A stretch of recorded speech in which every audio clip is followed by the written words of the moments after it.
الحمد لله رب العالمين والعاقبة للمتقين والصلاة والسلام على سيد الأنبياء والمرسلين وعلى آله وأصحابه أجمعين أما بعد. بسم الله الرحمن الرحيم. من صام رمضان ثم أتباه ستا من شوال كان كصيام الدهر. حضرت ابو ایوب انصاری رضی اللہ عنہ فرماتے ہیں رسول اکرم صلی اللہ علیہ وسلم نے ارشاد فرمایا من صام رمضان ثم اتباہ ستا من شوال کان کصیام الدہر. ترجمہ کہ جس شخص نے رمضان کے روزے رکھے پھر رمضان کے بعد شوال کے 6 روزے رکھے تو یوں سمجھو کہ اس نے زمانے بھر کے روزے رکھے.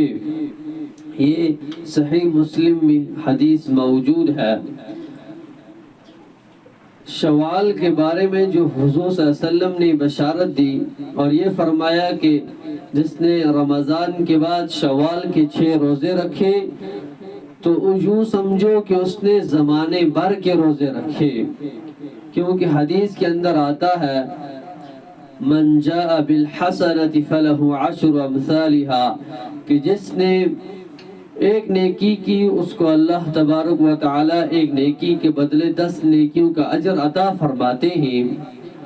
اور جب ایک ماہ کو 10 کے ساتھ ڈیوائیڈ کریں گے اور وہ 10 ماہ بنتا ہے گویا کہ 10 مہینے ہو گئے.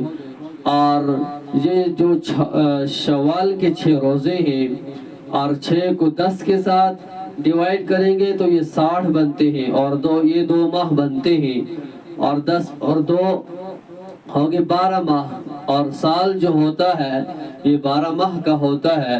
اسی لیے اللہ کے نبی صلی اللہ علیہ وسلم نے اس کی طرف اشارہ فرمایا. اور اس میں 2 باتوں کا خیال رکھنا چاہیے کہ یوں جیسے ہی عید ہوتی ہے عید کے بعد فوراً کچھ لوگ یہ کہتے ہیں کہ بس فوراً ہی رکھنی چاہیے اس کے بعد نہیں ہوتے ہی. ایسا نہیں ہے بلکہ بعض علماء یہ فرماتے ہیں کہ عید کے دوسرے تیسرے چوتھے دن رکھنا روزے رکھنا یہ بہتر ہے افضل ہے. اور بعض علماء کے نزدیک 27 28 29 کو رکھنا بہتر اور افضل ہے. اور بعض علماء فرماتے ہیں کہ ان کو الگ الگ رکھنا. مثال کے طور پر 2 تاریخ کو رکھا پھر 4 کو رکھا پھر 6 کو رکھا تو رکھ سکتے ہیں اس میں کوئی حرج نہیں ہے. پورے مہینے کے اندر 6 روزے رکھنے ہیں. شوال کے جو شوال کا مہینہ ہے اس شوال کے مہینے کے اندر 6 روزے رکھنے ہیں.